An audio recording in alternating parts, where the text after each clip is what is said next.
ಆತ್ಮೀಯ ರೈತ ಬಾಂಧವರೇ, 22ನೇ ಕಂತಿನ ಪಿಎಂ ಕಿಸಾನ್ ಸಮ್ಮಾನ್ ನಿಧಿ ಹಣ ಮಾನ್ಯ ಪ್ರಧಾನಮಂತ್ರಿಗಳು ಇದೇ ಶುಕ್ರವಾರ ದಿನಾಂಕ 13/3/2026 ಸಂಜೆ 5 ಗಂಟೆಗೆ ಡಿಬಿಟಿ ಮೂಲಕ ನೇರ ರೈತರ ಖಾತೆಗೆ ಜಮೆ ಮಾಡುವ ಮೂಲಕ ಅಸ್ಸಾಂನ ಗುವಾಹಟಿಯಿಂದ ಸಮಾರಂಭಕ್ಕೆ ಚಾಲನೆ ನೀಡಲಿದ್ದಾರೆ. ಇದರಿಂದ ದೇಶದ ಸುಮಾರು 9.3 ಕೋಟಿಗಿಂತ ಹೆಚ್ಚು ರೈತ ಬಾಂಧವರ ಬ್ಯಾಂಕ್ ಖಾತೆಗಳಿಗೆ ನೇರ ಹಣ ಸಂದಾಯವಾಗಲಿದೆ. ಗಮನಿಸಿ, 22ನೇ ಕಂತಿನ ಪಿಎಂ ಕಿಸಾನ್ ಸಮ್ಮಾನ್ ನಿಧಿ ಬಿಡುಗಡೆ ಸಮಾರಂಭ ಇದೇ ಶುಕ್ರವಾರ ದಿನಾಂಕ 13/3/2026 ಸಂಜೆ 5 ಗಂಟೆಗೆ ಅಸ್ಸಾಂನ ಗುವಾಹಟಿಯಿಂದ. ತಮ್ಮ ಹೆಸರು?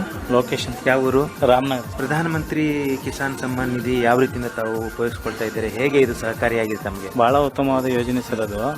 ಎಲ್ಲಾ ರೈತರಿಗೂ 3 ತಿಂಗಳಿಗೆ ಒಂದು ಟೈಮು 2,2 ಸಾವಿರ ಆಗ್ತಾ ಇರೋದು ಬಹಳಷ್ಟು ರೈತರಿಗೆ ಅನುಕೂಲ ಆಗ್ತಾ ಇದೆ. ಮಳೆಗಾಲ ಟೈಮಲ್ಲಿ ಆ ದುಡ್ಡನ್ನೇ ತಗೊಂಡು ಬೆಳೆಗಳಿಗೂ ಹಾಕಂತ ಇದೀವಿ ಅದನ್ನೇ ಅಮೌಂಟ್ ಅನ್ನ. ಆಮೇಲೆ ಇನ್ನಿತರೆ ಬೇರೆ ಎಲ್ಲದಕ್ಕೂ ನಾವು ಬಳಸ್ಕೊಂತ ಇದೀವಿ ಅದನ್ನ.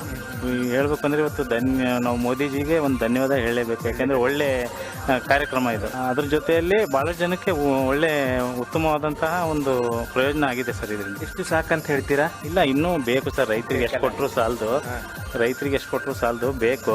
ಇನ್ನೂ ಒಳ್ಳೆ ಯೋಜನೆ ಮಾಡಬೇಕು ಪ್ರಧಾನಮಂತ್ರಿಗಳು. ಯೋಜನೆಗಳನ್ನ ಇನ್ನೂ ಬಹಳ ನೇರವಾಗಿ ರೈತರಿಗೆ ಹೌದು, ಅದು ಒಂದು ಇದೆಯಲ್ಲ, ನೇರವಾಗಿ ರೈತರಿಗೆ ಮುಟ್ಟುವಂತ ಕೆಲಸವನ್ನ ಮಾಡ್ಬೇಕು. ಮುಖ್ಯವಾಗಿ ಅದು ಬಹಳ ಒಳ್ಳೆ ಉತ್ತಮವಾದಂತ ಕೆಲಸ ಮಾಡಬೇಕು. ಕೇಳುಗರೆ, ನಮ್ಮ ಜೊತೆ ಮಂಜುನಾಥ್ ಅವರು ಇದ್ದಾರೆ, ಬಾಳೆಕೊಪ್ಪದಿಂದ ಬಂದಿದ್ದಾರೆ. ಇವರು ಈಗ ಪಿಎಂ ಕಿಸಾನ್ ಸಮ್ಮಾನ್ ನಿಧಿ ಯಾವ ರೀತಿಯಿಂದ ಉಪಯೋಗ ಮಾಡ್ಕೊಳ್ತಾ ಇದ್ದಾರೆ, ಹೇಗೆ ಸಹಕಾರಿಯಾಗಿದೆ ಅಂತ ಇವರಿಂದನೇ ತಿಳ್ಕೊಳ್ಳೋಣ. ಹೇಳಿ ಮಂಜುನಾಥ್ ಅವರು. ಮೋದಿ ಅವರು 2,000 ಹಾಕ್ತಿದ್ದಾರೆ. ಹೆಂಗೆ, ಯಾವ ರೀತಿಯಿಂದ ಉಪಯೋಗ ಆಗಿದೆ ತಮಗೆ? ಅನುಕೂಲ ಆಗಿದೆ ಸರ್, ರೈತರಿಗೆ ಎಲ್ಲದಕ್ಕೂ ಅನುಕೂಲ ಆಗುತ್ತೆ. ಅಲ್ಲಿ ನಿಮ್ಗೆ ಹೆಂಗಾಗಿದೆ ಅಂತ? ನಮಗೆ ಉಪಯೋಗ ಆಗಿದೆ. ಉಪಯೋಗ ಆಗಿದೆ. ಈ ಹಣನ ಯಾವುದಕ್ಕೆ ಉಪಯೋಗಿಸ್ಕೊಳ್ತಾ ಇದ್ದೀರಾ? ನಾವೆಲ್ಲ ರೈತರ ಮನೆಗೆ, ರೈತರ ಕೆಲಸಕ್ಕೆಲ್ಲ ಉಪಯೋಗಿಸ್ತೀವಿ. ಅಂದ್ರೆ ಬೀಜ ಖರೀದಿಗೆ, ಗೊಬ್ಬರಕ್ಕೆ, ಉಳುಮೆ ಮಾಡೋದಕ್ಕೆ ಉಪಯೋಗಿಸ್ತೀವಿ. ಮತ್ತೆ ಇನ್ನು ಯಾವ ರೀತಿಯಿಂದ ಬೇಕಂತ ಹೇಳ್ತೀರಾ? ಇನ್ನು ಯೋಜನೆ ಹೆಚ್ಚಿನ ಇದು ಸಹಕಾರ ಬೇಕಾಗುತ್ತೆ. ಇನ್ನೂ ಕೊಟ್ಟಿದ್ರೆ ಒಳ್ಳೇದು.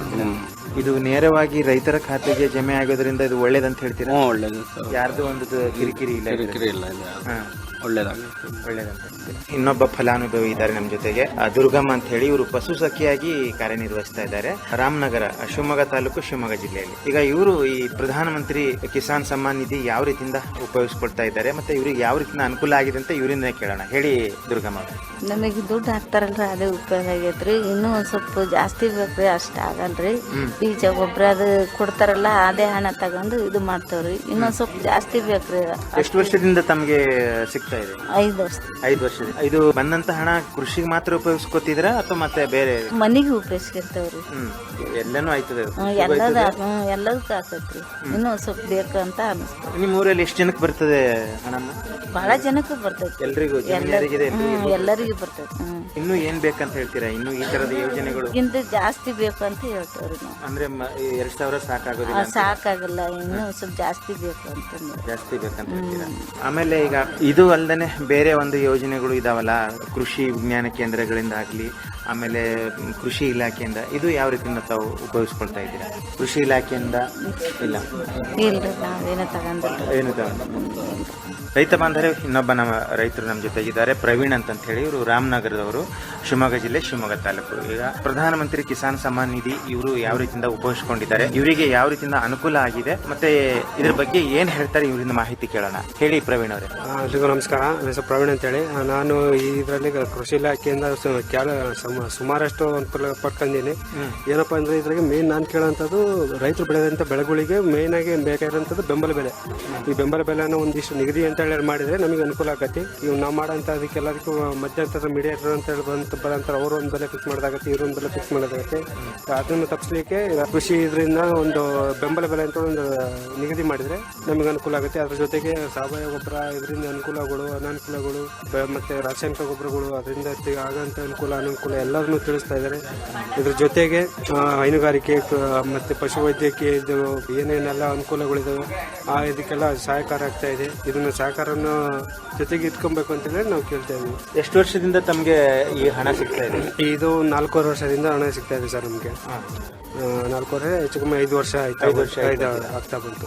ಇದು ಕೃಷಿ ಕೆಲಸಕ್ಕೆ ಮಾತ್ರ ಉಪಯೋಗಿಸ್ಕೊಳ್ತೀರಾ ಮತ್ತೆ ಹೇಗೆ? ಇಲ್ಲ, ಎಲ್ಲದಕ್ಕೂ ಉಪಯೋಗಿಸ್ತಾ ಇದೀವಿ. ಜಾನುವಾರಿಗೆ ಮತ್ತೆ ಮನೆಗಳಿಗೆ, ಈಗ ಕೃಷಿಗೆ ಎಲ್ಲದಕ್ಕೂ ಉಪಯೋಗಿಸ್ತಾ ಇದೀವಿ. ಯಾಕಂದ್ರೆ ಈಗ ಬರೋಂತ ಅನುಕೂಲ ಮಾಡಿಕೊಟ್ಟಿದ್ರಿಂದ ಅನುಕೂಲನ ಸದುಪಯೋಗ ಪಡ್ಕೋಬೇಕು. ಅದನ್ನ ಬಿಟ್ಟು ಈಗ ಇನ್ನು ಯಾವ ರೀತಿಯಿಂದ ನಿಮಗೆ ಯೋಜನೆಗಳು ಬೇಕಂತ ಹೇಳ್ತೀರಾ ಕೇಂದ್ರ ಸರ್ಕಾರದಿಂದ? ಕೇಂದ್ರ ಸರ್ಕಾರದಿಂದ ಅದೇ ಈಗ ಬೇಕಾಗಿರೋಂಥದ್ದು ಇನ್ಶೂರೆನ್ಸ್ ಅಂತ ಆಗಲಿ, ಕೆಲವೊಂದಕ್ಕಾಗಿ ಗೊಬ್ಬರದ ವಿಷಯದಾಗಲಿ, ಇಲ್ಲ ಮಣ್ಣು ಪರಿಶೀಲನೆ ಮಾಡೋದಕ್ಕಾಗಲಿ, ಈ ಥರದಕ್ಕೆಲ್ಲದಕ್ಕೂ ಬೇಕು ಅಂತ ಹೇಳ್ತಾ ಇದೀವಿ. ಯಾಕಂದ್ರೆ ಕೆಲವೊಂದು ಟೈಮಲ್ಲಿ ನಾವು ಬೇಡಿಕೆ ಇಟ್ಟ ಟೈಮಲ್ಲಿ ಸಿಗೋದಿಲ್ಲ. ಆ ಇದಕ್ಕೆ ಒಂದೊಂದು ಏರಿಯಾಕ್ಕೆ ಇಷ್ಟ ಇಂಥ ನಿಗದಿ ಮಾಡಿದ್ರೆ ಆ ಇದಕ್ಕೆ ನಮಗೆ ಗೊತ್ತಾಗುತ್ತೆ. ಇದು ನಾವೆಲ್ಲ ನಮ್ಮ ಮನೆ ಈ ಥರದ ಪೌಷ್ಟಿಕಾಂಶ ಇದೆ, ಈ ಥರದ ಕೊರತೆ ಇದೆ, ಇದನ್ನ ಮಾಡಿಸ್ಕೋಬೇಕು, ಸರಿ ಮಾಡ್ಕೋಬೇಕು ಅನ್ನೋದು ನಮಗೊಂದು ಅರಿವು ಇರ್ತದೆ. ಇದು ಒಳ್ಳೆಯ ಯೋಜನೆ ಅಂತ ಹೇಳ್ತೀರಾ?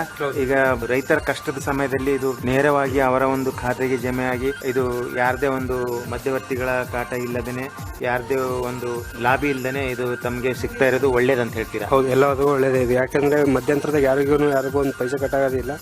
ನೇರವಾಗಿ ಅಕೌಂಟಿಗೆ ಬೀಳ್ತಾ ಇರೋದ್ರಿಂದ ಯಾವುದೇ ತರದ ತೊಂದರೆ ಇಲ್ದಿರ ನಮ್ಮ ಅನುಕೂಲ ಏನಿದೆ ನಮಗೆ ಬಂದು ತಲುಪ್ತಾ ಇದೆ. ಧನ್ಯವಾದ ಪ್ರವೀಣ್ ಅವರೇ.